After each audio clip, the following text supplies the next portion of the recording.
Hey, folks, here on Truth Wanted, we're interested in separating what actually happened from what we've been told happened because history isn't just a list of dates and names. It's a story that's written by people that's full of biases, gaps, and sometimes straight up agendas. So, how do we verify it all? Well, call into the show now because we're going to talk about it right now. Let's do it.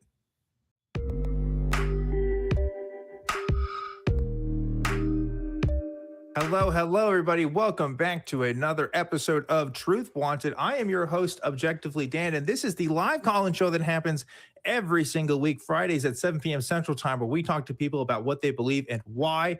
If you'd like to call us, you should, because the lines are open right now. The number is 512-991-9242, or you can call through your computer at shiny.cc/calltw. And hey, folks on TikTok, we are now live streaming on TikTok as well. Welcome. You can also call into the show through your phone. Don't worry, you don't have to go to a computer or a different device. If you check the description of this video, you should be able to connect to a link that can get you into the show. And folks, Truth Wanted is a product of the atheist community of Austin, a 501c nonprofit, or it's 501c3. The 3 is important, folks. Don't forget it. A 501c3 nonprofit organization dedicated to the promotion of atheism, critical thinking, secular humanism, and the separation of religion and government. And every single week, always try to have a special guest with me. This week is no different. I got Flabbergasted joining me today as my co-host. Flabbergasted, what is going on?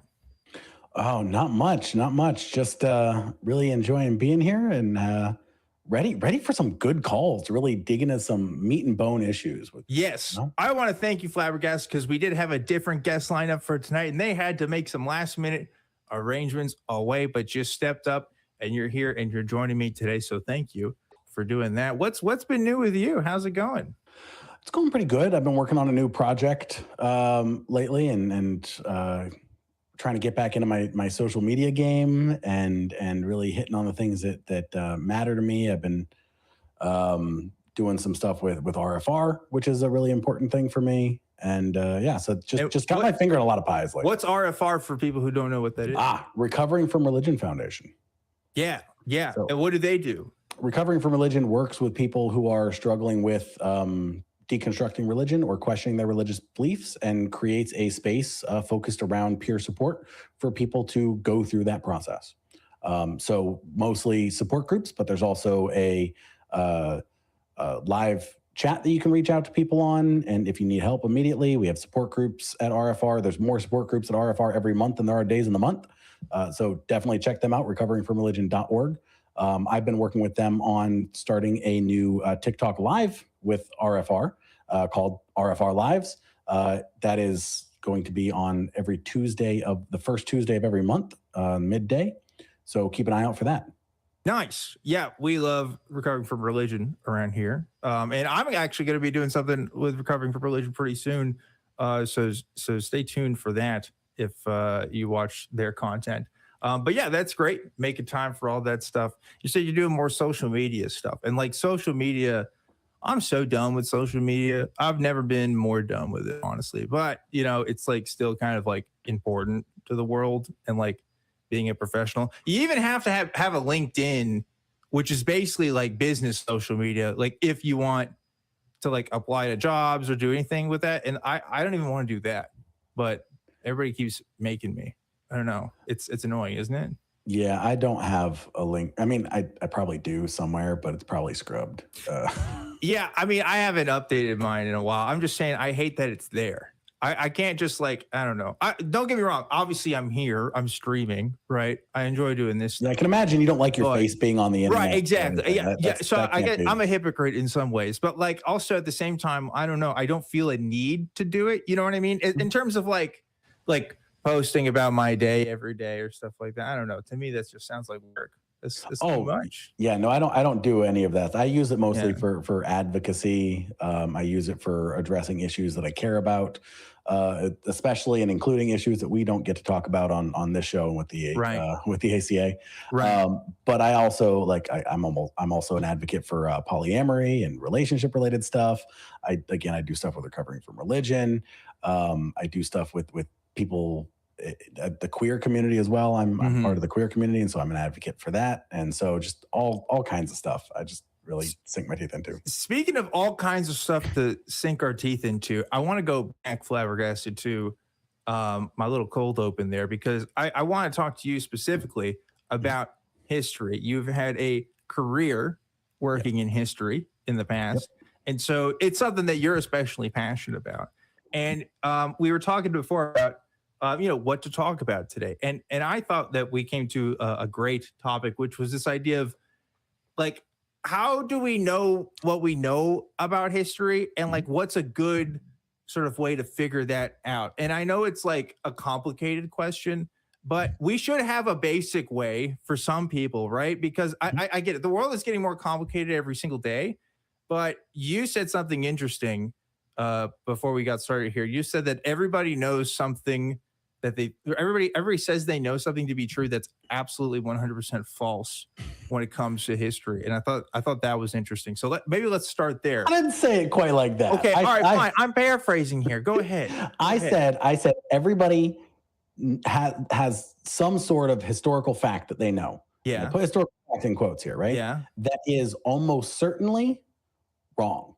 Okay. And as much as it's true, it's not, right? So there might be grains of truth. So I would never say 100% wrong, because that's going to be a really hard line. That's where I kind of. I don't know. Okay, maybe I'm the radical then. I think everybody thinks they know something that's 100% wrong about history. I'd go that far. I think most. I can't prove that, but that's what I feel in my heart. So. Like 100% true. That's a lot of not true. Like that means there can't even be a kernel of a fraction of a truth in there. Yeah, well, that's a lot. Yeah. Can you be, from a philosophical sense, can we be certain that we know anything with 100% certainty? Yeah, sure. I mean, we can go into that, but I just mean like I think that, and it may be like an established historical fact that may not be true, right? That like a lot of us believe, like because that happens all the time, right? Like how many things are people say, oh, this was the narrative that we taught about this time period for the last 300 years, but then we've just made a discovery that kind of overturns that. And now we have to think about things differently, right? Like how many times do you see that headline? We see the headline all the time, but the headline is almost always exaggerated. They're like, everything we know about this thing is wrong. And it's like, no, there's actually a nuanced change of what we know. Like there's a lot of still basis of fact that we do still know that hasn't changed. It's just there's like nuance and context that changes a lot. It's very rare in history for us to take someone that we believe to have been a historical person that we later find out is absolutely not. It happens, but it's a relatively uncommon thing. And it doesn't mean that we accept that everybody in history that we address as real people absolutely were. But until we can demonstrate that they weren't, we kind of assume that they probably were. Because as I mentioned to you before, in history, the most mundane claim you could ever make is that someone lived. Yeah, you're talking about this idea, because this is something, again, we were talking about before the show, but I'm glad you brought it up. It's this idea of the historical Jesus, right? Many atheists have come on this show and have their takes on it. It's a pretty split idea. It's not set in stone for a lot of atheists. I would say most of us probably think that Jesus was a real person. There's definitely a minority that think that he's not real. You sound like you're on the camp of saying that he is a real person. I would go with he's a real person, or potentially an amalgamation of people that is kind of talked about as one person. Like that's a possibility that I think is reasonable. Or a person that had stuff put onto them that wasn't accurate. I think those are more likely scenarios, because that's usually what we see, even with the myth characters.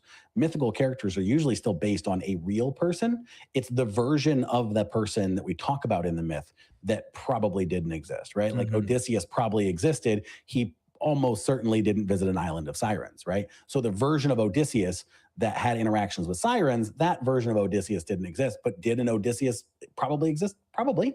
Right. And that's kind of that nuance. Explain to me how that works. Because when I look at a guy like Odysseus, I mean, like the Odyssey is full of just fantastical stuff. I mean, it's basically a fantasy story for all intents and purposes, right? Except, I mean, there was a real like Peloponnesian War, I guess. Yeah.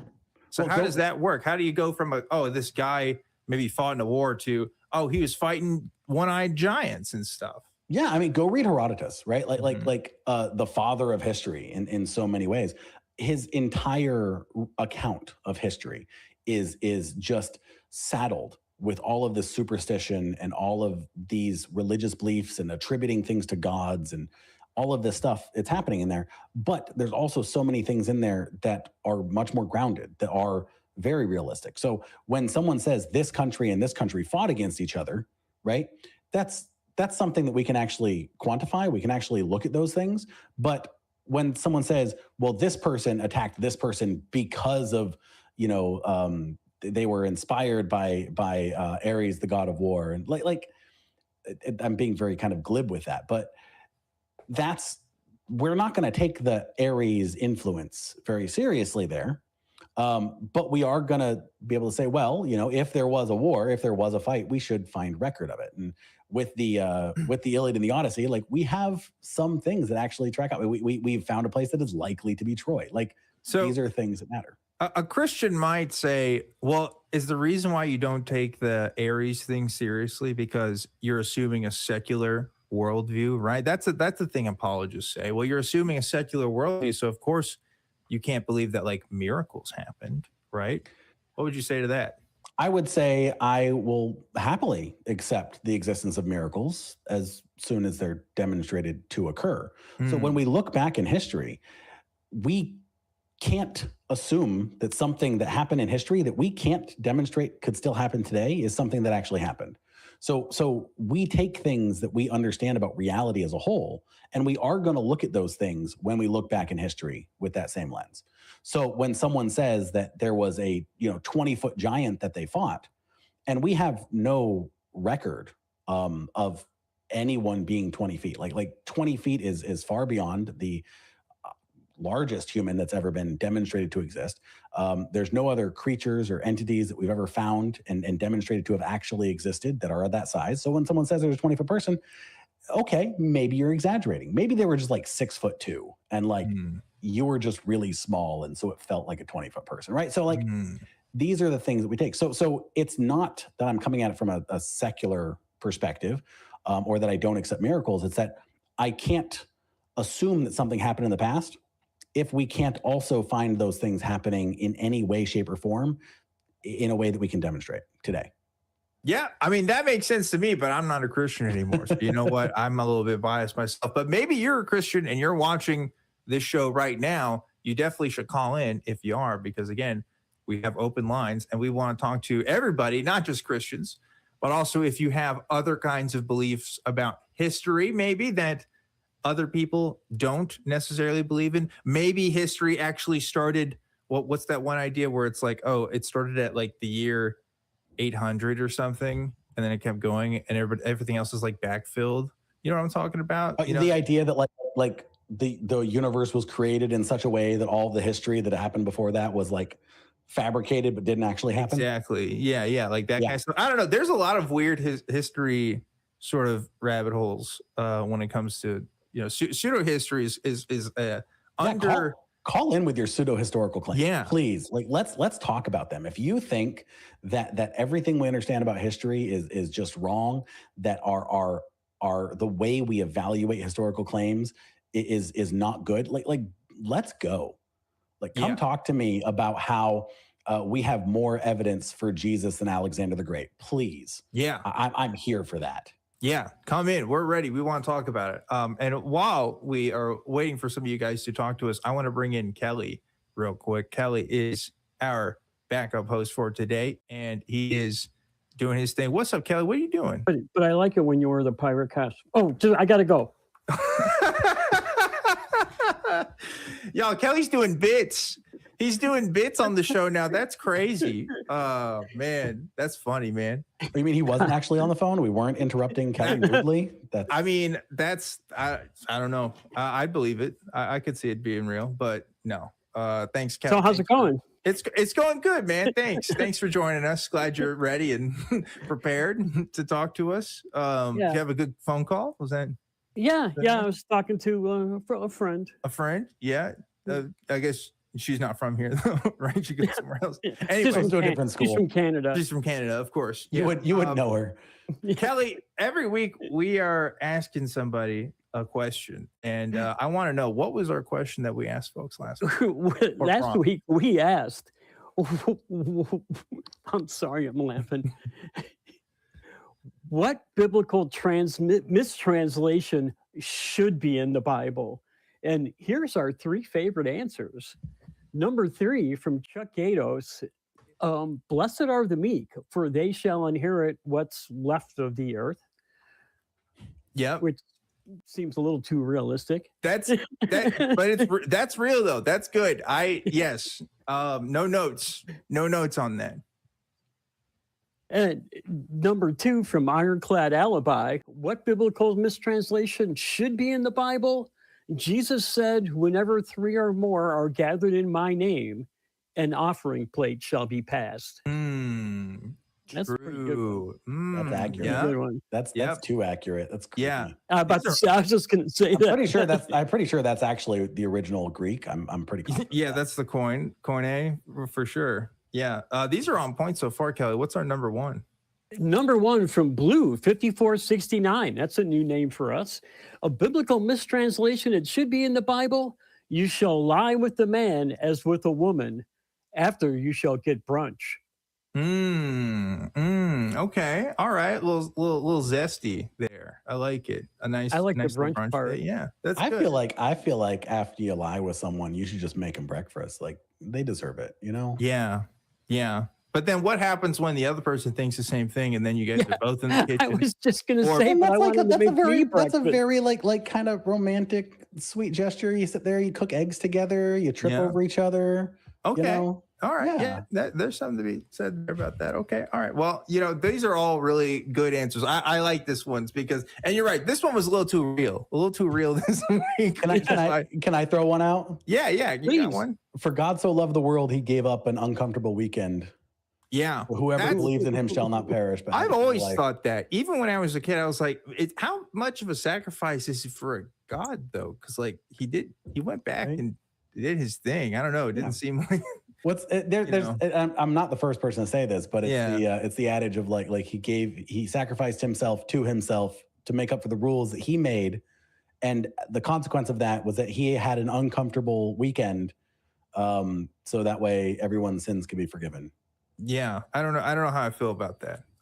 But anyway, like I said, I'm not a Christian anymore, so I don't have to worry about it. But Kelly, you have a new prompt for us this week, right? I do have a new prompt. Yes, I do. How do you know it's time to fact check? Wrong answers only. Wrong answers only. Yes, I love this one. I think this is going to be a really good one. So yes, leave your comments below on when you should fact check. Wrong answers only, and we will pick our top 3 for this next week. You guys got any good answers for that one? I guess not. So I was thinking when the water gets about this high. Oh yeah, okay, yeah, that's a good one. Well, I think our commenters can leave even better ones. So leave a comment below, whether it's on TikTok or on YouTube, and we will try to pick the best ones for this next week. Kelly, appreciate you coming up here, and you can. Sure, I just got one bone to pick. Okay. I mentioned. Oh it yeah, before that's the right. show. You did say you wanted to mention I something. did Go mention, ahead. or like all the other backup hosts get to go into a closet, That's and I right. keep getting sent back to a cage.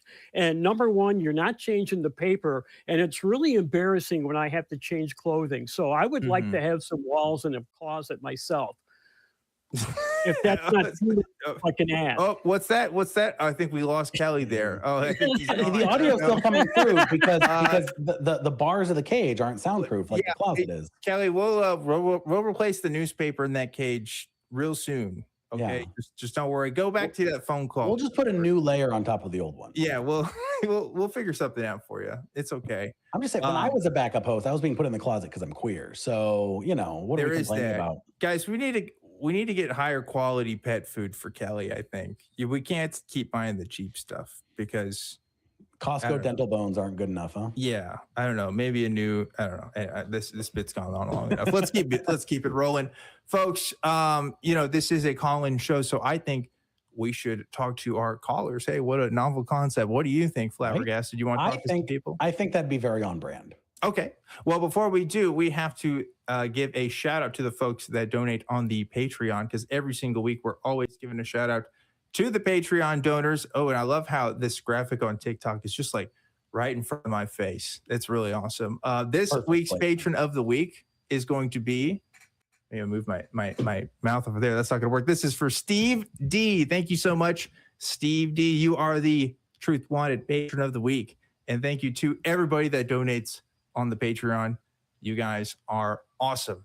And now that we've got our shout outs out of the way, let's dive into our first call. And this first one is going to be a little bit special, a little bit different from what we usually do. Because, folks, how do we build a strong, supportive community outside of our religious frameworks? That's what we want to explore on our new segment, which we're calling our Community Spotlight. And today's guest is doing just that. We have Christine Retqua calling in, and she is one of the co-chairs of the Humanists in Action, which is a committee that is part of Minnesota's Humanist MN organization. She wants to share about this humanist group and some of the important campaign work that they're doing that's based in Minnesota. So we are going to talk with them now. And there you go. Christine, you are live on Truth Wanted. What's going on?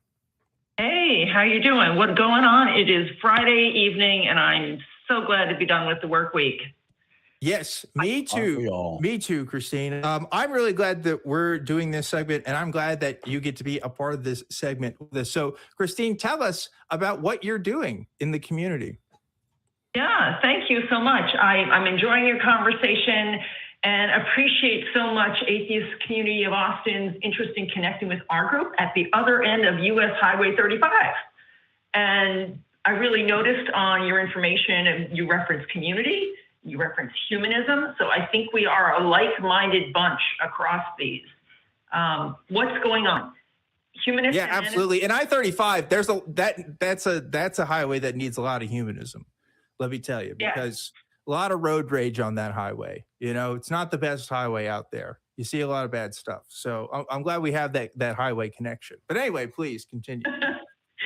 Yes, it goes through a lot of the country, doesn't it? And across all kinds of lots of folks. Yes, that's right. Humanist MN is a chapter of American Humanist Association based in Minnesota Metro. We call ourselves a non-religious or secular community for ethical living. And when I describe that to folks, I'll say we pursue policies and practices that help all life and the planet thrive. So what we're about, we do a lot of the things that I think you folks and we would do, a lot of discussing, a lot of debating, a lot of learning. We also focus a lot on community that includes between each other and being with like-minded people, forming relationships, because that's what it's all about, but also what we can do to help our community and our members of the community. And that's what Humanists in Action is about in two angles.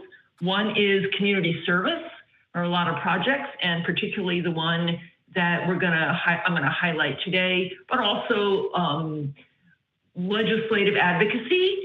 We can advocate for campaigns, but being a 501c3, we wouldn't advocate for a person. When I say campaign, I mean we can advocate on issues, but we wouldn't advocate for a person because we are a 501c3. But we want to help build the world that helps all humans thrive, and that's part of how we do it. Yes, and I love that. And obviously, you know, we share in that mission as well. And it's so great that there's other groups like yourselves that are doing very important work, particularly with this campaign that I know you want to talk to us about today. We're talking about the Food Group, which is a food distributor that distributes food and mutual aid to a ton of different places. Tell us more about what you guys are doing with that. Yeah, the Food Group has been around in some form or another under a different name for about 50 years. They started as a food shelf and they ended up buying a large warehouse so they could become they could purchase in bulk and then break out into quantities that food shelves can handle, and then distribute it further down the line into families. And so that's what our group has started a relationship with them years ago, that we have a crew every single month, and they come and they break out that food so it goes to the next place to get it closer to the families. Thousands of pounds every year that we help distribute. So I'm really pleased to help do what we can to help our neighbors. And they've grown. Right now, it's really important. It's been important, certainly, and probably other areas of the country, your area probably too, are realizing and finding the cost of food has gone up. Yes. And it's affecting probably every community, and more people who were perhaps okay with what the cost of things were before, more are struggling. Folks who were struggling before, it's gotten even harder. So we really, really need this as a resource. As for now, go ahead. For now, please. specifically, you probably all know what's going on in Minnesota. We have immigration agents here, thousands of them, and that's led to families being afraid to be out because these folks are kidnapping first and asking questions later, if at all. So people who look like they might be on their list of interest, doesn't matter if they really are, doesn't matter if they're an actual citizen or have some form of legal status, they will grab them up and detain them. And so many are afraid to go to work, but some are going to work. But if you don't go to work, you don't get paid. Some folks might be going to work, but they're afraid to go to the grocery store. And so they're not getting the food they need. They're really struggling with that. Food Group has stepped up and built on their relationships with the food shelves and added in mutual aid groups, which is residents of the community making donations, not through a other bigger food chain. And what the person at the Food Group told me this week is that on the list of folks who are seeking help is 27,000 families. That's the size of a small city. And restaurants are kind of shutting down. Lots of businesses are really hurting because folks are afraid to go out in the community. Wow. The Food Group folks tell me they can get food, but it's getting it then to the families who need it. That is the problem. So more people need it because more people aren't working. And that's what our effort is now. I mean, food is essential, right? So if we want to help, they need it. Absolutely. And so how can people help out if they want to help out and they are not a part of your organization right now? What if they're listening here in Texas? Can they do anything? Oh, yes, they can. Yes, they can. You may have the page that we shared because the Food Group created a campaign page for us for this donation effort. I don't know. Do you happen to have that? Yes, we do. And in fact, we should be displaying it. I think we're displaying it right now on our stream. So and we also have information in our description as well. Okay. So there is an address. It's give.mn/N like Nancy, 0, R like Robert, P like Peter, I like ice cream, G like George on that campaign page. If that really gets to be a problem, thefoodgroupmn.org. They'll take it there too. It would maybe connect with the campaign we're doing, but hey, they need those funds. Doesn't matter how they come in the door. It's really, really appreciated. Awesome. And Christine, I want to ask you one more question before we let you go today. And thank you so much for talking to us about this opportunity that you've been a part of. You are a humanist, right? And so when you're volunteering for this, are you doing this because you're hoping you get to go to heaven afterwards, or what's the motivation for you? Let me try to put this into words. I haven't been asked it in that way. It's certainly true that I'm not expecting anything in the future. I'm expecting it because these are my neighbors. These are my fellow humans. And when I walk down the street, I always look to make a connection and look them in the eye and give them a little smile. These are our fellow beings on this planet. I can't imagine not helping. I love that. That's so great. I was being my question was so facetious, and you answered so beautifully. I almost feel bad now for being joking as The it was. best serious response to a very glib I know it question. was just Great. like I'm over here just making jokes, but we're talking about like a really awesome cause. And Christine, I'm so glad that you got to highlight that with us on the show. Like I said, we'll have more information in the description of this program, and definitely. Folks, if you want to help out with other nonprofits like the Humanists of Minnesota and groups like the Food Group, definitely check it out. And also, if you like to shout out your own opportunity that you think would be great to talk about on this program, you can do that. You can email us at spotlight@atheist-community.org, and we'd love to share some of your opportunities on the program. So, Christine, thanks so much for being on the show today. Anything else you wanted to say before we let you go? I thank you so much for this opportunity. I'm so glad that I don't remember which person in Atheist Community Boston reached out, but I love having connection. Just love it. You can never have too many friends. So thank you all. I now have you all on my radar. Absolutely. And thank you for all the work that you are doing. Yes. We're on a show. You're out there feeding people. That's right. Okay? That's right. We're doing the easy thing. We're inside, talking into microphones, and you're out there doing stuff. And we want to send as many people as we can your way. So thanks again for talking to us. And shout outs to all the folks in the area in Minnesota right now who are, living their best lives or trying to. Okay. We see you. We see you. So thanks again, Christine. We're going to go ahead and let you go, and hope to hear from you again sometime. And want to see what's going on with that.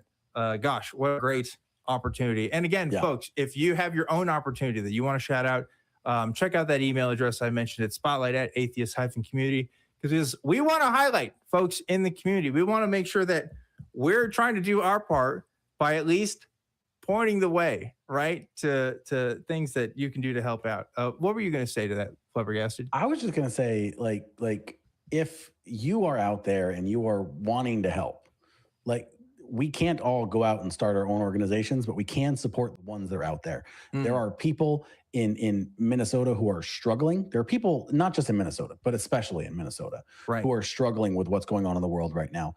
And there are absolutely places and people that are out there helping them. And the more you can help and support those organizations, so people are getting food, they're getting, any sort of legal aid they may need for whatever issues they may have going on. Any of that stuff it's so valuable. It's so valuable. So if you have the means and the ability, please find something. And when we find it, we'll let you know about it, just like we did today.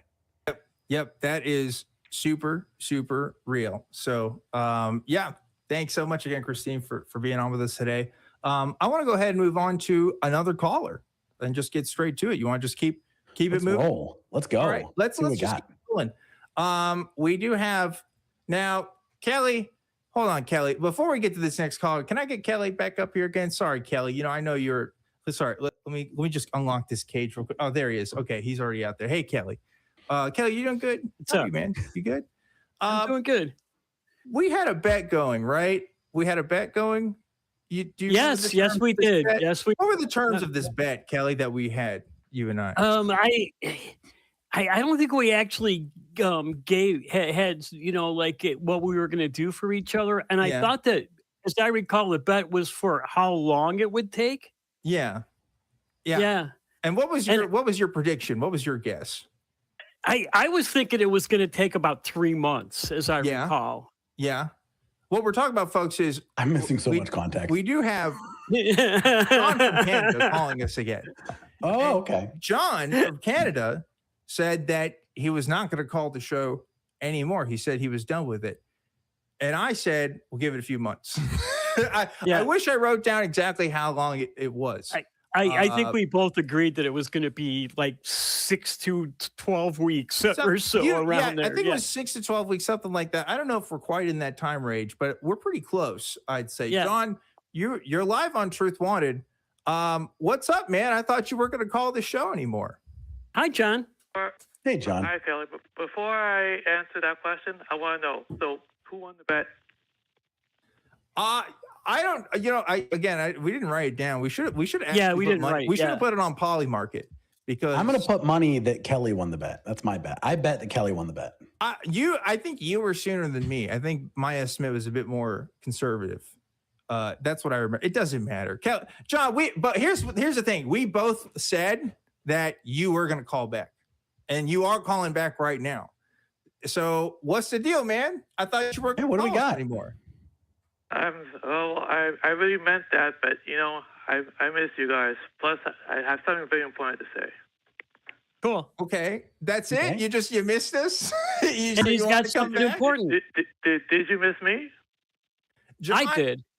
I got to tell you, I expected you to come That's back. okay. It's hard to say I missed you when I knew you were going to be coming back, any day now. So, it's just it worked itself out. What can I say? Yeah, but what I'm really curious. What do you got for us, John? Did I the inspire important you thing? with my request for pseudo historical claims? Because what I want to say is that the people of New York, they made a big mistake in hiring Mr. Bandami to be their. Well, that's not really what you said you wanted to call in about, John. And that's also not the realm of this platform. Yeah, we can't. Right? We can't talk about 501c3. politics. We don't talk about politics here. There are plenty of places where people Okay, can talk fine. about that. We'll This is talk one of them. fine. We'll talk about the mystical heroes. I heard you talking earlier. Thank you. Mystical Thank heroes. you for following through with what you told our call screener you would talk to us about, like you should do. Thank you. John, you've called in maybe more than anybody else. You know the rules. That's how we do things, right? So anyway, tell us about this idea that you have. Okay, I heard you speaking, and you're saying that people like Odysseus and Odysseus and Ulysses are the same person, but people like Odysseus, Hercules, may have been real people, but they were what's the word I'm looking for? They were exaggerated to make them look better than they are. Absolutely. And I remember the 1995 movie Braveheart. Yes. Yeah. Okay, in that very film, Braveheart, played by Mel Gibson, he's leading his troops, and none of the troops know how Braveheart looks like. So when he's there, they're saying okay, when he's there leading them, he says, "I'm William Wallace." They're like, "You're not William Wallace. William Wallace is 10 feet tall," and then William Wallace cuts him off saying, "Yes, he's 10 feet tall. He can shoot lasers out of his eyes and fire out of his ass," meaning that the stories were exaggerated within that narrative. Mm-hmm. So and that was within that individual's same lifespan too. So like, imagine what happens when he had a couple decades or a couple hundred years. Yeah, that's exactly my point. So I'm assuming that's what you're talking about with Jesus, right? I mean, he may have been an ordinary man that was given superhuman powers over the years by his followers. I'm assuming that's what you're talking about. That's what I would find to be the much more plausible and realistic answer to the question of, did Jesus exist? Sure, but we have no reason to believe that he was anything more than a guy who said things that people liked, and therefore they put him up on a pedestal and exaggerated the hell out of him, just like happens to everyone else who is put up on a pedestal in history.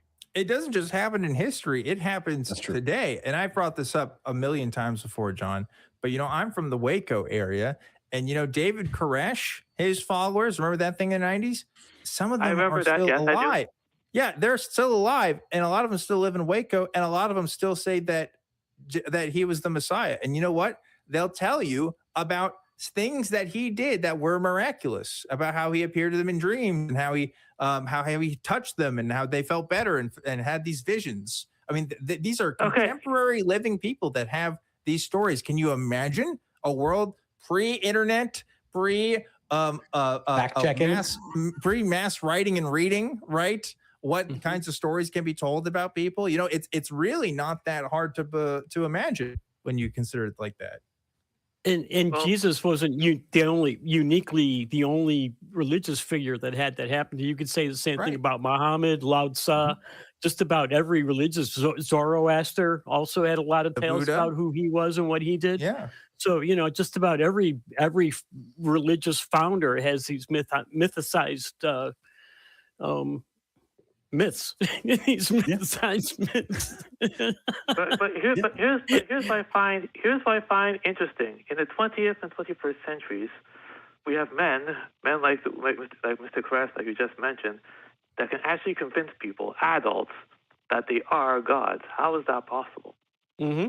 Well, a lot of people have asked themselves that question. I think that's kind of beyond the scope of our expertise. But if you'd ask my opinion, I'd have to say some people are psychologically vulnerable. And I would say all people are. All people are. Some people more so than others in certain areas, right? And some people have needs that can be fulfilled in cult communities. You know what people in cults say?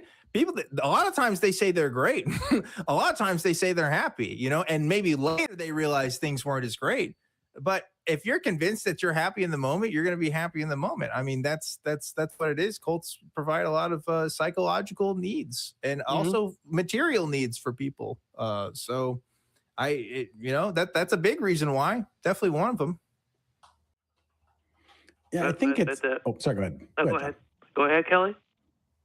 Oh, that was Flabbergasted. Go ahead.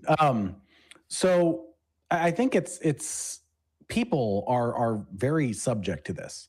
We are, or certainly don't seem to have been a species that has come into existence, however you think that happened, with the ability to have a very good measure of reality. We're really bad at parsing out fact and fiction.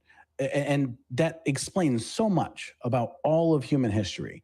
And for us to think that any of us are above that fault in our cognitive function is, I think, kind of a degree of narcissism. Like no one is subject to being right about no one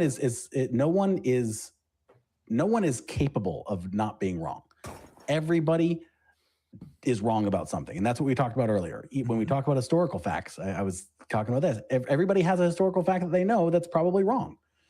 Almost certainly wrong. And that's not just true about historical facts. It's true about so many things. We are often wrong about our relationships with people. We're wrong about how we remember events happening. We're wrong about everything all the time. The only way we're ever closer to truth is when we amalgamate all of this information from lots of different people and we put it into a spreadsheet and then we check it. Not literally a spreadsheet, but you get my point. Yeah. Okay, what do you think, John? There's a big difference between being wrong about something and thinking that someone has divine powers. But what I think is that when someone is weak and vulnerable and they approach someone and they make them feel better, you can pretty much make them do whatever you want. Plus, we humans, we're superstitious people. Like, we believe in four-leaf clovers. We believe in lucky rabbits wishing upon a star. And I guess cult leaders tap into that. But what's really dangerous is when this cult leader asks someone to give up their autonomy and eventually their lives for the cause. Why is it so? Oh, sorry. Go ahead, Kelly. When I was in college, I was at a party one night, and I was with my roommate, and we were talking about this very thing. Why do people follow other people? Why do they believe things like that? And he said, you can get anybody to do just about anything as long as you talk with an authoritative voice. And I was like, that's not true. And he goes, here, watch this. And he walked into the next room, and in a very authoritative voice, he told everybody they had to get up and walk into the kitchen. And everybody fucking did it. Yeah. Didn't even question it. They all just did it.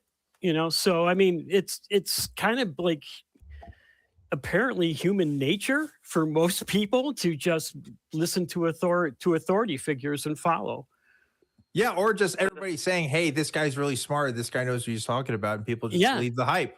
How many times has that happened? How many startups have started that end up being huge scams because, hey, people believe the hype. It doesn't have to be religious in nature, right? It can be claims about all kinds of things. I mean, look at the Apostle Paul. That guy didn't even meet Jesus, and he was like, yeah, this guy's awesome. But you know what? He also felt very guilty about stuff. He talks about how he held the coats of the people who stoned Christians to death, right? So maybe him following Jesus was him sort of atoning for some of that guilt. Again, it goes back to that psychological element. There's a lot of complex reasons why people end up in cults. It's not just for one or two. It's going to be a lot. But the fact is, it does happen, right? And it's still happening. So, were people mythologized from history? Yes, Jesus is one of those people, 100%. And I think if I was to answer your question directly, John, like how could people believe that people can be gods? How could people give up their autonomy to someone who makes that type of claim? People give up their autonomy to trinkets that they think are imbued with magical properties. People give up their autonomy to lucky rabbit's feet and lucky underwear. Mm-hmm. Like, why is it such a surprise that people give up their autonomy when they're already primed to believe in supernatural things, and that that there is entities out there that exist that are deities, Mm-hmm. that this person happens to be one of them, and therefore they should have power and control over my life? It's really not a far stretch. People give up autonomy to an entity regularly, especially religious people, right? They're constantly giving up their autonomy. The only difference between the guy in Waco and the average Christian is at least the people in Waco could point to a person, and that person we actually know exists, and it actually says the things that they said, right? How is it surprising that they give up autonomy there? And it's not just in religion that we see people do this. People do this in business. People do this in government institutions, like happens all the time. Mm-hmm. And another factor might be that almost every major religion teaches that there's going to be a teacher who comes in the future, right? So Messiah in the future. We have the second coming of Jesus, the Mahdi in Islam, Kalki in Hinduism. So a lot of these major religions are teaching that there's going to be this person. So people who follow this religion are going to be on the lookout for this person, and they're just being conned by really good con men, basically. So,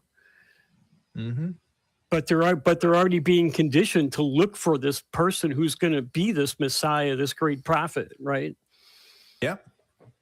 There you go. Well, final thoughts on this, John. What do you think? Well, we all give up our autonomy to something or someone. For instance, when you join a company, you give up your autonomy to your boss. If you join the military, you give up your autonomy to your commanding officer. When you get married, you give up your autonomy to your spouse. I guess what matters is that you get what you're contracting for out of the exchange. Well, usually, I mean, depends on the marriage, but yeah. I got a 2-year-old. I did not know what autonomy I was giving. I was signing up to give up. I'll tell you. Yeah, that I didn't sign any contract with my wife that said, anything like that. But I get your point. I get your point, John, for sure. Okay. Well, so what does this mean, John? Does this mean you're going to be calling the show again, or what? Let's go. Let's decide where we go from here. Okay. Okay. All right, Kelly, what do you Sounds think good, at this John. time? I'm going to say within the next 5 weeks. I was going to say 3. Okay. 3 All right. weeks. I was going to All point right, out. John? I was going to point out. Let me win, John. Yeah, John, it's up to you. So I was going to point out that in our little super secret host only chat, we were told that John actually called in last week. So, yeah, but I say next week then. My guess. I is wasn't next here week. last week, so I didn't get to see it. So that's okay. Well, I hope I made the day for one of you. Have a good evening. yes, John. Take Thanks, care, John. You made my day. Yes, I agree. There you go, folks. There's John. Well, It's so nice to have a conversation with John instead of like 3 years ago, the contentious I know, right? back and forth that we had. It's What an interesting turn of events. Folks, you can change your mind on things. It can happen, even if you don't think people can. They can. But we're all on a journey, man. I was John's not really the average hoping. guy. I was really hoping he was going to come in and say like Hercules, specifically the Disney version, is actually the accurate representation of the historical Hercules. Yeah, that's what I was hoping for. I don't know what his angle was going to be. Yeah, but then then he talked about Braveheart. Oh my God, I can go on tangents about Braveheart as an absolute garbage historical account. Yeah. You don't say. Really? No, yeah, no. Braveheart, not the most accurate movie in the world. I have a bone to pick with every historical fiction film that does not state very explicitly that they are playing very fast and loose with the rules. I guess so. Maybe, and you know what? You gotta have these disclaimers for a reason. But out of all the like historical movies out there, I never thought that Braveheart was exactly the most accurate to history. But maybe that's just me. I don't know. I grew up like Fundy and like with Passion of the Christ and all that stuff coming out, and like all that being through Mel Gibson as well, because Mel Gibson did both movies. Like it gave credibility to a young dumb me, I'll tell you. That makes sense. I can see that. Before we get to our next caller, I need to give a few quick announcements here. One, if you want to support the show, you should check out tiny.c/merch ACA for shirts, hoodies, mugs, hats, etc. And another way to support us is to send super chats. If you're watching this on YouTube, you should get them in, and we will read as many as we can, as long as they are YouTube appropriate, of course. You can also become a channel member by clicking the join button below the video, which gives you access to special chat emojis and early access to YouTube shorts and clips. Last but not least, I have to give a quick shout out to the wonderful, fantastic, stupendous, amazing crew that help make the show happen every single week. Thank you to the video operators, audio operators, the mods, the note takers, and call screeners, and just the folks that are around when we need them for last minute tasks and duties, which it happens quite a bit. So thank you guys for all that you do. And if you want to be one of these very attractive crew members, they wrote that here in the notes, by the way. I didn't come up with that. He was contractually obligated to say it, actually. Yeah, that's right. You can be a volunteer or possibly a guest on one of our shows. We're always looking for more people. You go to volunteer at atheist-community.org if you want to get involved with that. So thanks again, everybody. Let's go to our next caller. We have Jim calling in from Florida, who's been patiently waiting on the line with us. Thank you so much, Jim. You are live on Truth Wanted. What did you want to talk to us about today? Awesome. Well, first, let me comment. Kingdom of Heaven is an amazing show. I don't know if you guys, and kind of one that is non-biased. I don't know what your perspective is on that. I have not seen that. Have you guys seen that, Kingdom of Heaven? I believe I have. Orlando Bloom. Okay. All right. I'm Googling this. I see this. Okay. I'm 2005. This was post. I was about to say Star Wars. Lord of the Rings. You guys brought this up. I mean, it's a factual based account of one of the Knights Crusades. of coming down. It says here, so the Wikipedia says this is a film is a portrayal of the events to the Third Crusade, focusing mainly on the galleon of Ibelin who fights to defend the Crusader kingdom of Jerusalem from the Ayyubid Sultan Saladin. Okay, all right. So absolutely. I have seen this movie. It is a good movie. It is a fun watch. I am not, my background is in history. I was a history teacher for 10 years. I'm not an expert on this particular period of history, but as a historian, as someone with a history background, as someone who's taught history, the issue that I end up having with all of these films is that they take a general thing and they fill in a lot of things with tidbits that help them tell the story they want to tell. And whenever those things don't match historical reality, they ignore it. They just kind of push on past it. You get misrepresentation of historical figures. You get a false timeline of events, all of these things. What we often see is people will see like, oh, well, they made the set and the people look like they're in the right historical setting. Their armor's right. The settings are right. The set and the people all kind of look like they're doing the things, like the peasants all look peasant-y enough. But when we actually look at what we know about the history of these people, it never ends up panning out accurately. And again, that's fine as long as you're honest about it, like bluntly honest about it, not like the generic based on historical events or based on a true story. Yeah. That is such a cop-out caveat. Yeah, I wasn't calling about this, but I mean, my perspective, my perspective though was that at least it portrays Saladin and it portrays an equal. It's not, pro-Christian or pro-Islam. I gotcha. And I know you weren't here to call about it. Let's get to the topic that you do want to talk about here with us. I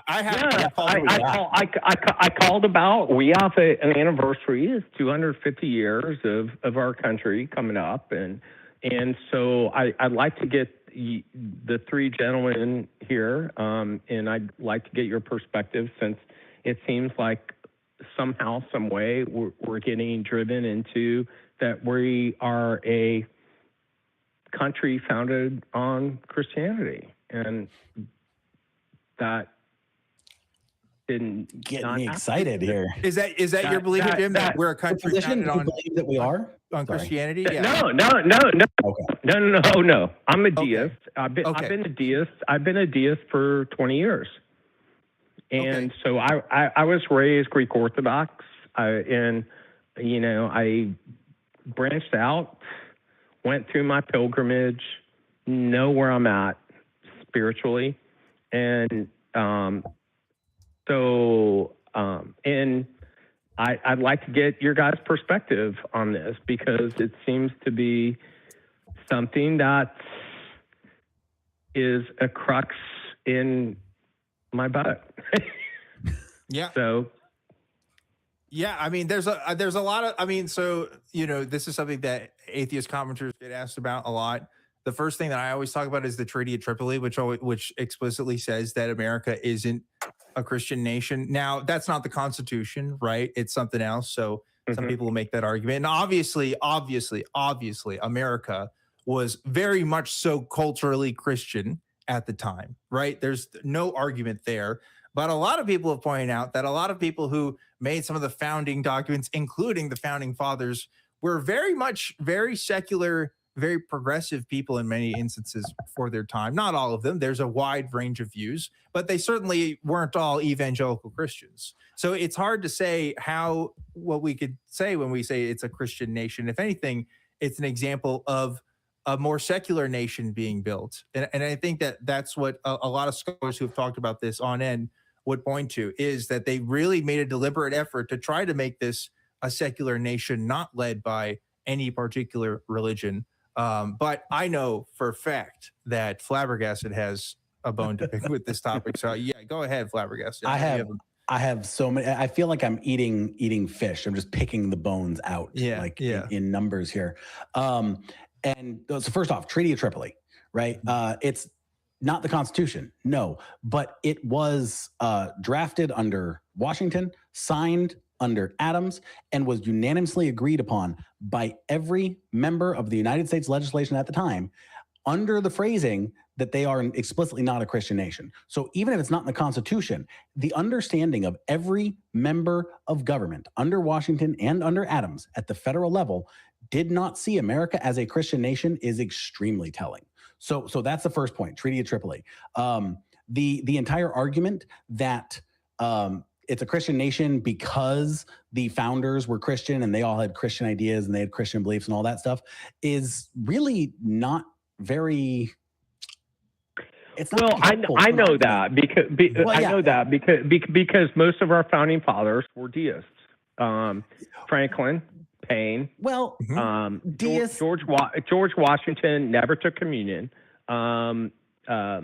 Monroe, Madison, and Adams was a Unitarian.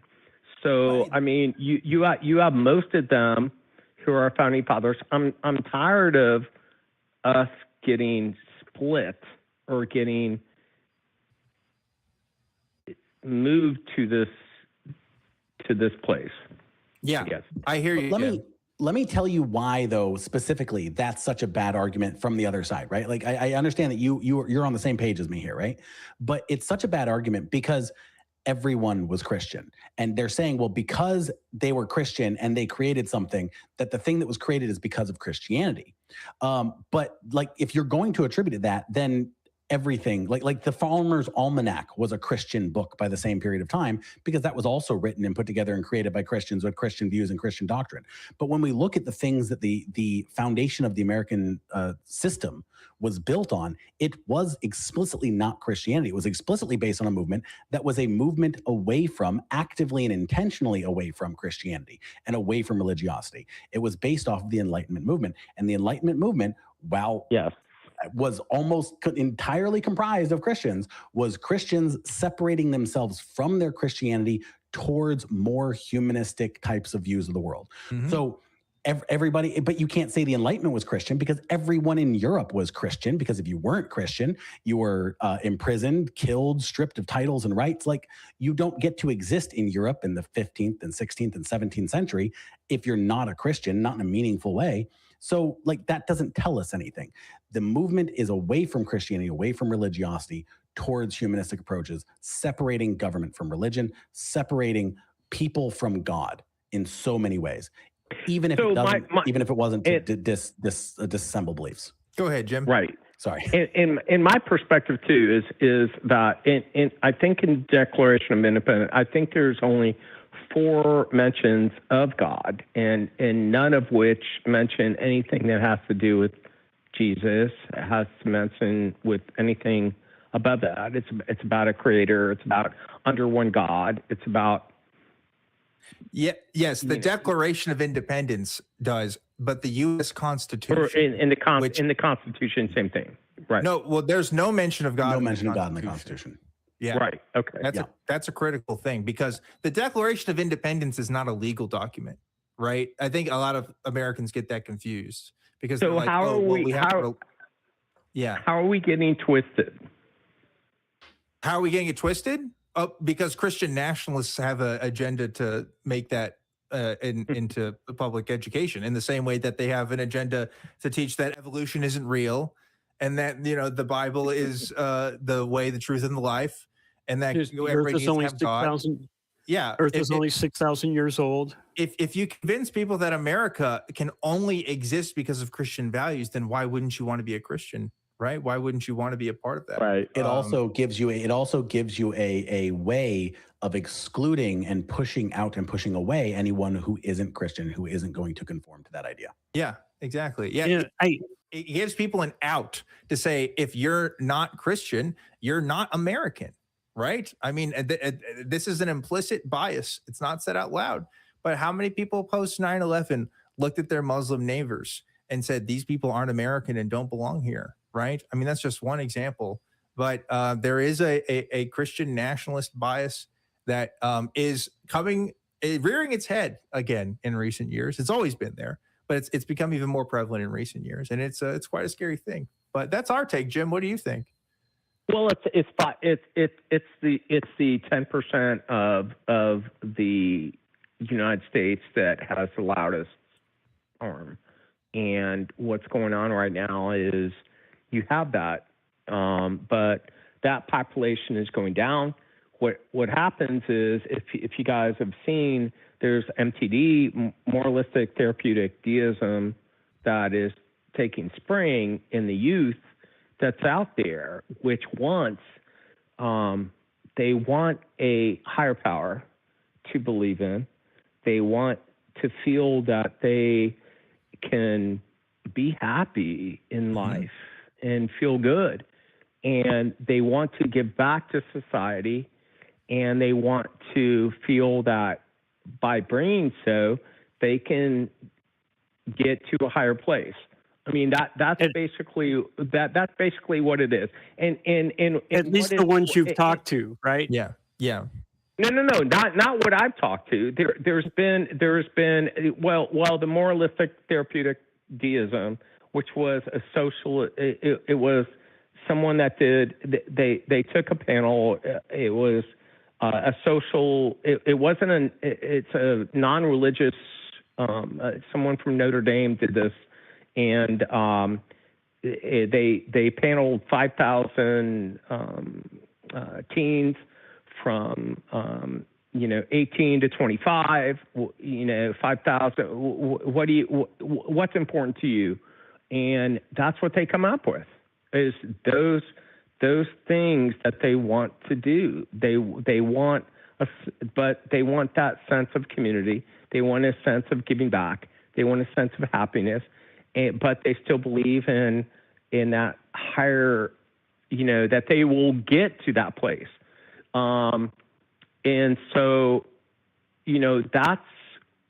that's where we are in society. And so we have to decide, how can we bridge that gap? I mean, but we have this division of, of this complexity of where we are now. And so I'm in a perspective, I'm trying to bring deism back in some form and fashion. And I get it, like you guys, those that are in a position that if you don't believe in a higher power, none of us know. None of us know. So, why believe in a higher power that has no effect, I know, but does nothing? 50% of us are agnostic. Yeah. So how many of you are agnostic? Look, I've been on your channels before. Some of you are on the agnostic side. So we're all in this agnostic side because I'm in this agnostic theos, which goes back to the start of mankind, which is, there was a 13th God that says that there was someone who was an unknown God that we don't know. That's what I believe in. Okay, Jim. Well, Jim, we could talk about the specifics of that belief all day, and that's fine. I'm not particularly interested in doing that right now. We certainly can, but here's what I want to know, because you're calling into this show, you're having friendly conversation with us. Clearly, you're agreeing with most of our points. What are you going to do as the God believer amongst us to help us right now? Because you see that there's a problem, right? Like you do see that Christians, by and large, are making this nation worse. I mean, do you agree with that?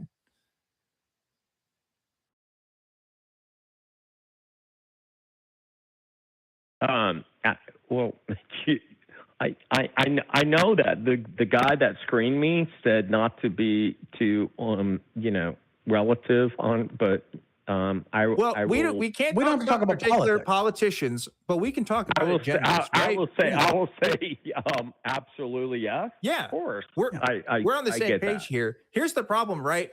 I go to the local church. I'm a heretic. I'm a heathen. I'm a heretic. Nobody listens to me, right? And maybe you have your own heresies, but by and large, it sounds like you at least believe in a higher power. You have that connection that Kelly, Flabbergasted, and I are never going to have. So here's what I want to know. What are you doing about it?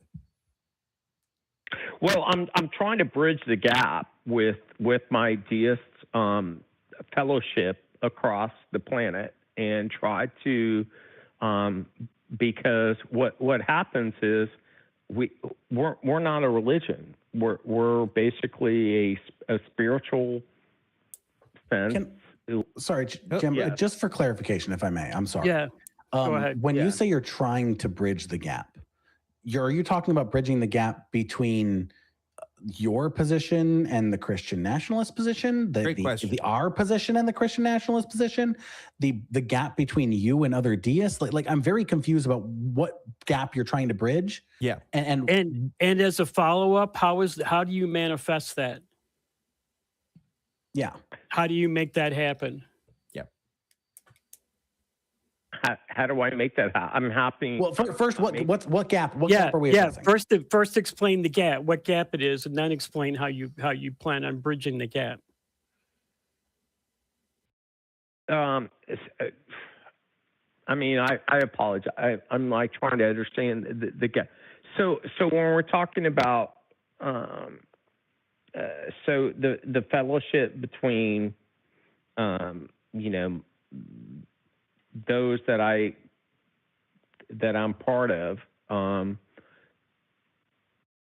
there's most so Jim, let me break it down for you real quick.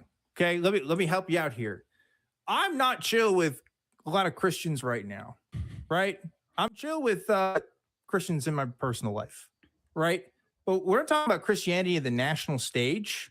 I'm not really thrilled with it, right?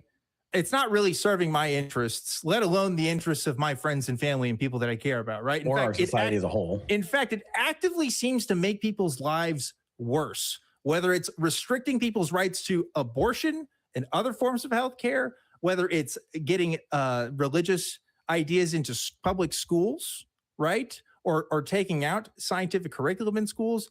I mean, I could make a list all day. LGBTQI+ community. Sure. And again, we can make a list of grievances all day.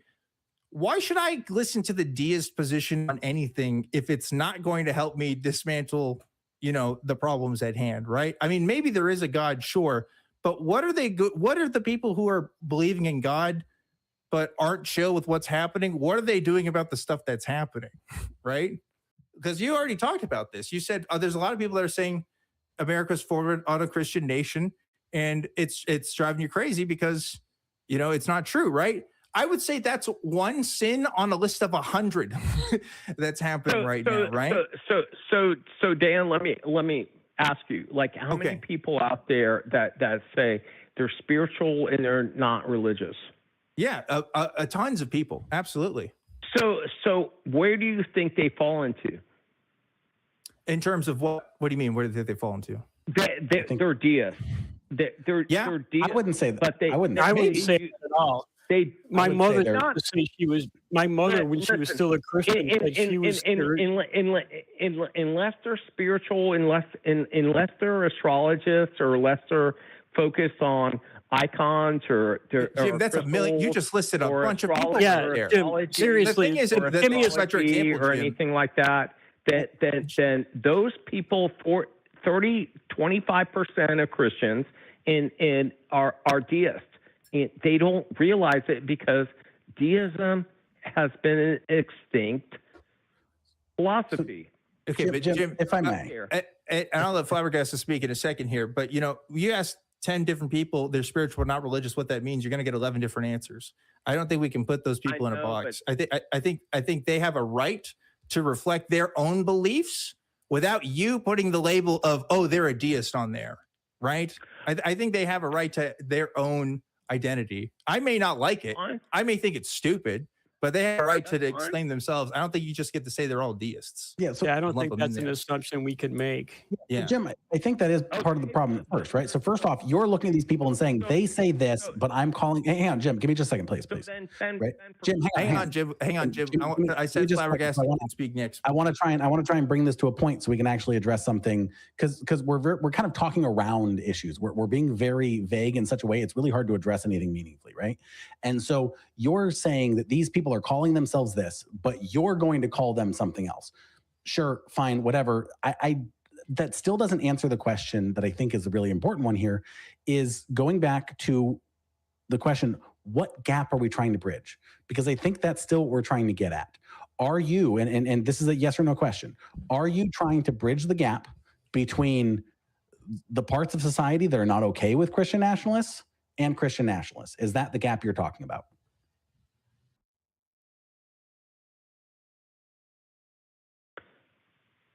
No, I'm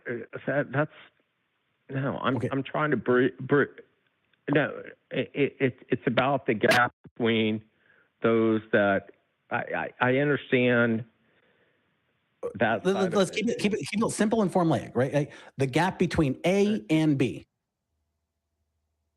Please, just so that way we know what we're addressing here, because I think that's something we're really struggling with right now. Well, the gap between which group and which other group? I'm trying to understand where you're coming from. Well, Jim, you're the one that said you're bridging gaps with people. And you were talking about deism within that construct, right? Like you were talking about how deism is relevant in this conversation of bridging gaps. Yeah. And so I need to know what gap we're talking about before I can address how deism relates to it. I have all kinds of thoughts about deism. Most of them aren't the nicest, but they may not be relevant if we're just talking about, hey, let's get Christian nationalists to be less and more like reasonable and more like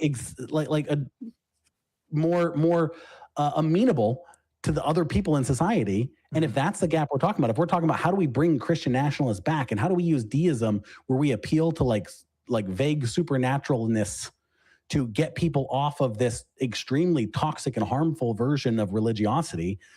Okay, I think deism is a way you could use that. I don't think it's the best one, but I could see how some people who hold that position might find that as a useful weapon.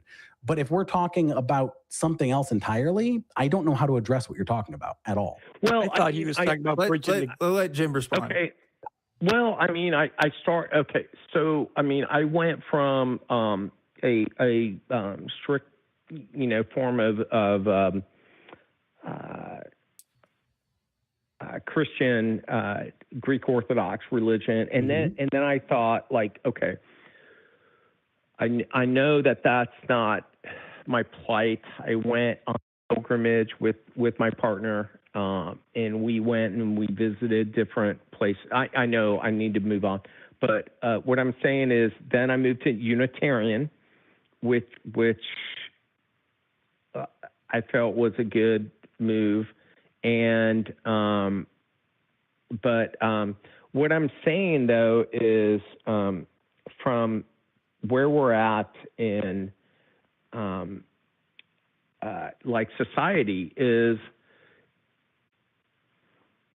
like there's this place that we have right now of the children that are growing up.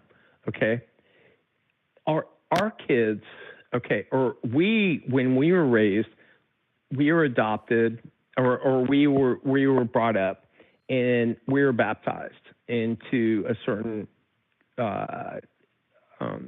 belief system.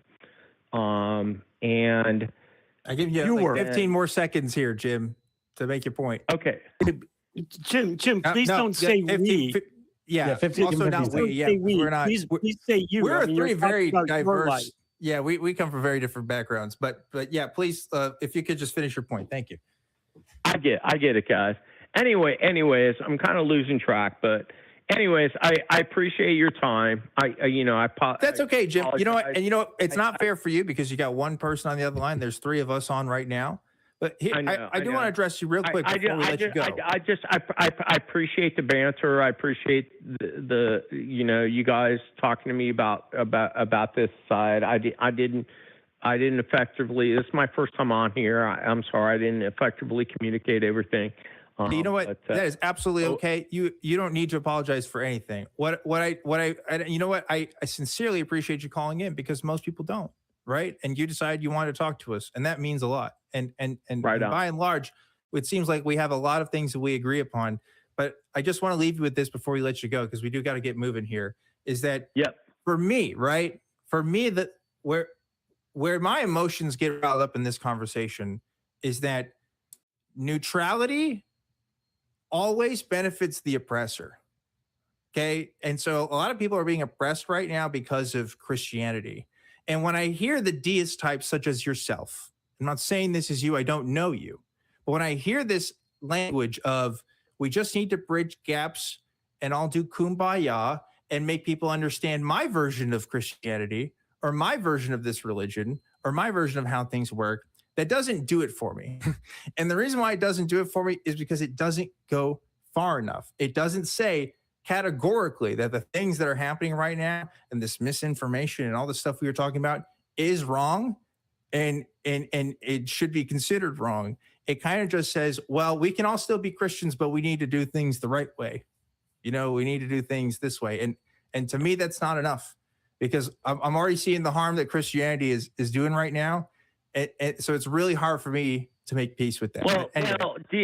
Deism has nothing to do with Christianity. It's as far away from Christianity as possible. I mean, but we're still talking about interacting with Christians. Yeah. Right? So I think you should do, Jeff. I mean, deism is far. No, deism, we're not talking about you.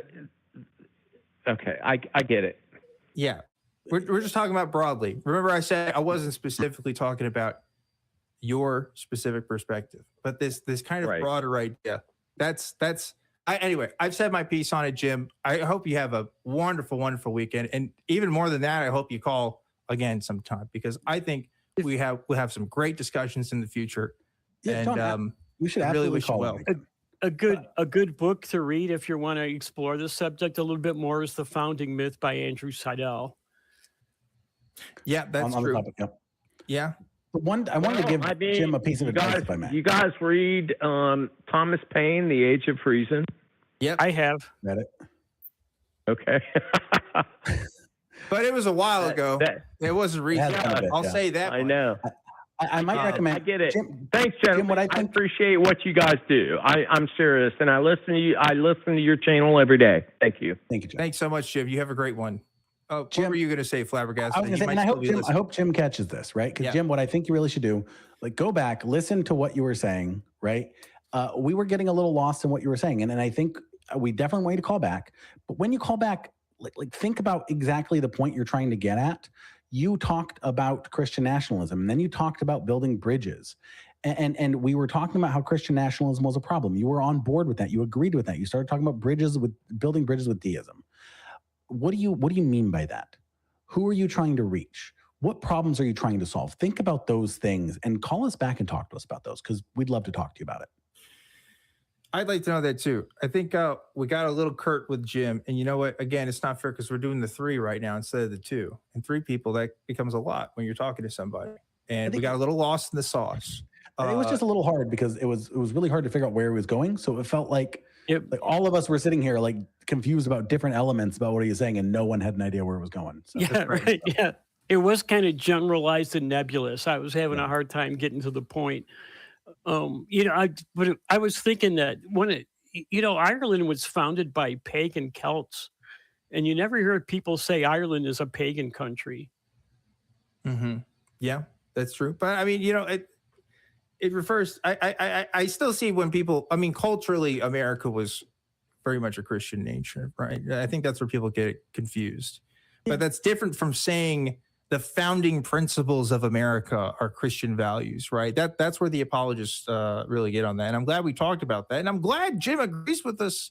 I think he agrees with us. Yeah, I think we're on the same page with him. I think he's a friend and an ally in this conversation. For sure. I think so too. And I'm being hard on the guy because I'm tired of it, man. I'm tired of this thing of saying, no, we just need to make more liberal Christianity. That's the solution. And it's like, oh yeah, liberalism. That's the solution to our problems. Right. Well, I mean, I know. And he would say, well, he's not a Christian. And I get that, but he's going to be more likely to be invited to church than I am. I'll tell you that.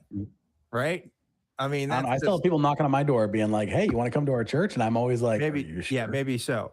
Since we started doing Truth Wanted, I feel like it's just like the need for this conversation's gotten even more dire. It hasn't gone down, right? Mm-hmm. Like the Christian nationalist sort of bent on society has not subsided. It has grown.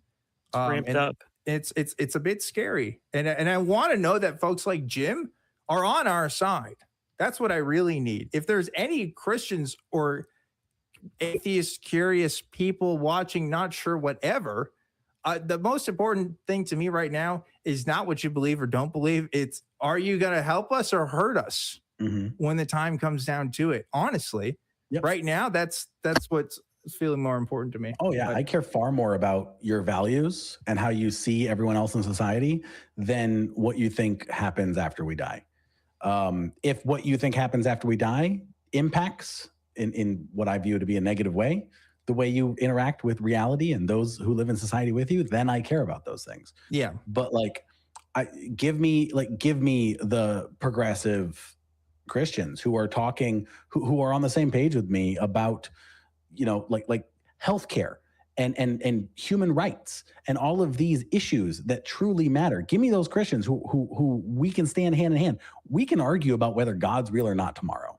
But for now, let's address this larger problem of, are we going to treat people in our society humanely or not? Yeah, for sure. Folks, we are getting towards the tail end of the show, but we're not done yet. I want to thank my co-host Flabbergasted for being on with me today. Flabbergasted, thank you so much.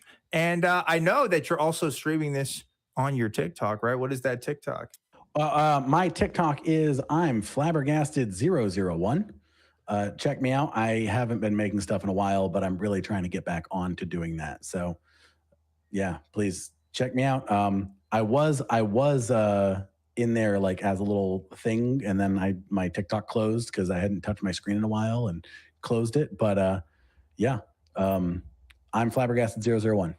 Yes. I talk about things and stuff and gods and all Things kinds of and things. stuff and God. Things Check and it stuff out. and God, and I'm starting some projects on getting deep into more historical based topics because that's my jam. So Fantastic. And I also need to give a thanks to our backup host, Kelly, for really not being, you're really tertiary host today instead of backup. Yeah. You spent yeah. more time on air than off air, I think. we let him out of the cage.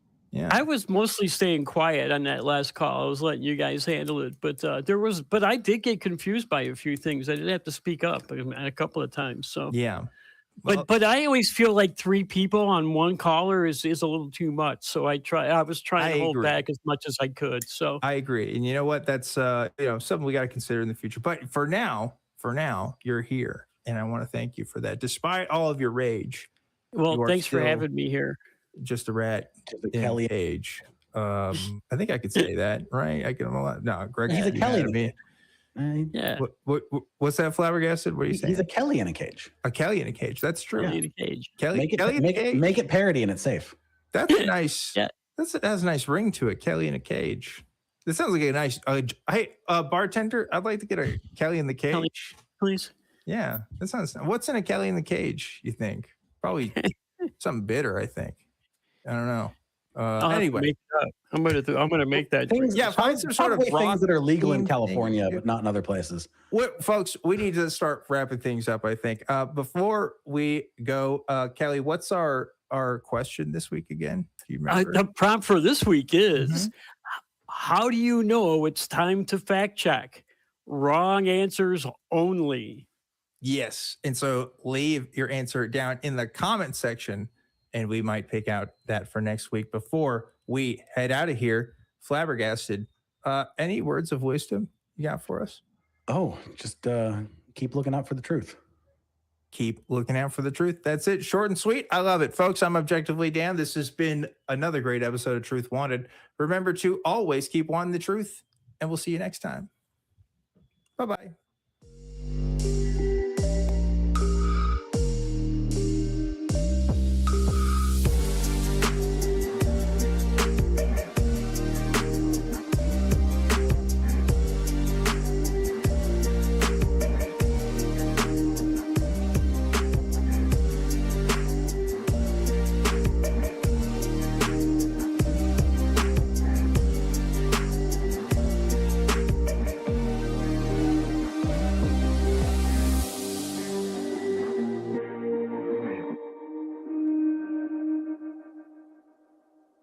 Watch Talk Heathen live Sundays at 1 p.m. Central. Visit tiny.cc/YTTH and call into the show at 512-991-9242 or connect to the show online at tiny.cc/callth.